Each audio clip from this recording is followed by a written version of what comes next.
selamat siang untuk kita semua. Perkenalkan, saya Retno Putri.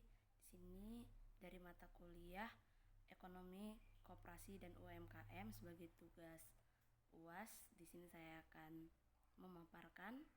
Sebentar, saya akan share screen.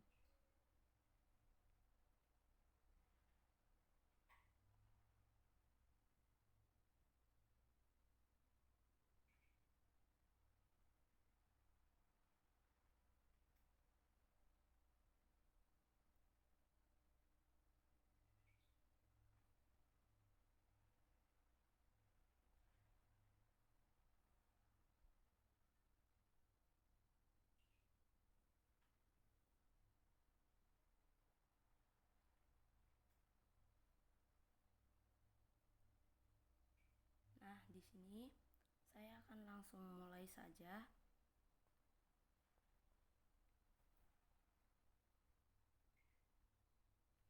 Nah, Ekonomi, Koperasi dan UMKM, tugas UTS, Organisasi Koperasi dan Ekonomi Koperasi. Dosen pengampu Ibu Cynthia Anissa Rahman Putri, SPD MPDE. Perkenalkan, nama saya Retno Putri Sari Bruginting, NIM 18721502331, Prodi Pendidikan Ekonomi. Nah, penyebaran organisasi koperasi modern.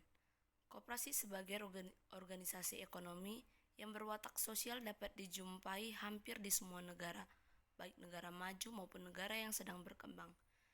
Pada mulanya organisasi tersebut tumbuh di negara-negara industri di Eropa Barat, namun kemudian setelahnya kolonialisme di beberapa negara Asia, Afrika, dan Amerika Serikat, koperasi juga bertumbuh di negara-negara jajahan. Setelah negara jajahan merdeka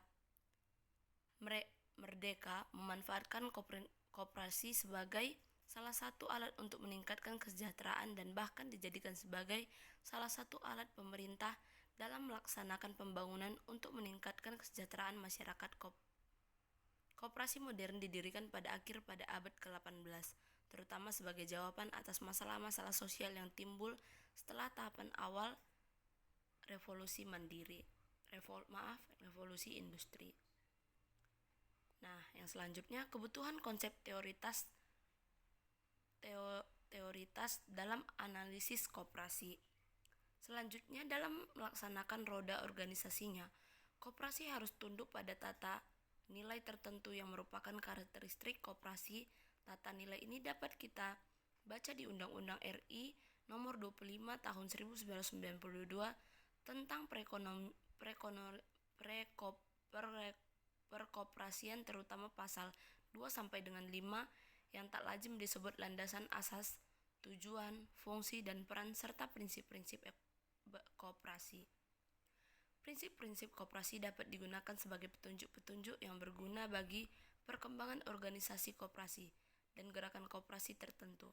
Namun, prinsip-prinsip itu biasanya bukan merupakan kriteria yang berguna bagi pembuatan definisi ilmiah mengenai organisasi koperasi yang berlaku secara universal.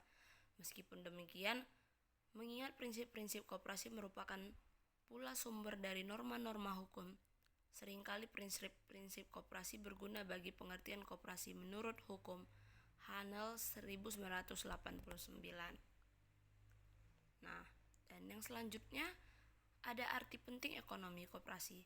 Organisasi atau lembaga penyediaan lapangan pekerjaan bagi masyarakat Indonesia, membantu untuk mengembangkan potensi perekonomian bagi anggota yang kebanyakan tidak memiliki akses langsung atau diberi porsi besar dalam industri keuangan Indonesia, identik dengan perekonomian rakyat, sehingga berperan aktif untuk mempertinggi kualitas perekonomian rakyat kecil serta pelaku usaha seperti UMKM atau kecil menengah. Pilar utama ketahanan ekonomi masyarakat Indonesia karena asas gotong royong itu mampu mewujudkan perekonomian nasional sebagai usaha bersama atas dasar keluarga dan keadilan ekonomi. Nah, dan yang selanjutnya, ruang lingkup ekonomi koperasi. Badan usaha koperasi dimiliki oleh anggota yang merupakan pemakaian jasa atau ASER. Fakta ini membedakan Koperasi dengan badan usaha bentuk lain yang pemiliknya pada dasarnya adalah para penanam modal. Koperasi adalah badan usaha yang beranggotakan seorang atau badan hukum koperasi dengan melandaskan kegiatannya berdasarkan prinsip koperasi sekaligus sebagai gerakan ekonomi rakyat yang berdasarkan asas ekonomi kekeluargaan atau Undang-Undang Nomor 25 Tahun 1992. Misalnya Koperasi Unit Desa atau KUD, Koperasi Simpan Pinjam, Koperasi Pelajar, Koperasi Mahasiswa, Koperasi Pegawai dan Pegawai Negeri atau KPN, dan Koperasi Pasar. Tujuan utama perkumpulan koperasi adalah memperhatikan kepentingan para anggota perkumpulan dan bukan memupuk pendapatan perusahaan itu sendiri. Sekian yang boleh saya paparkan. Jika ada salah kata atau yang kurang, saya mohon maaf. Terima kasih.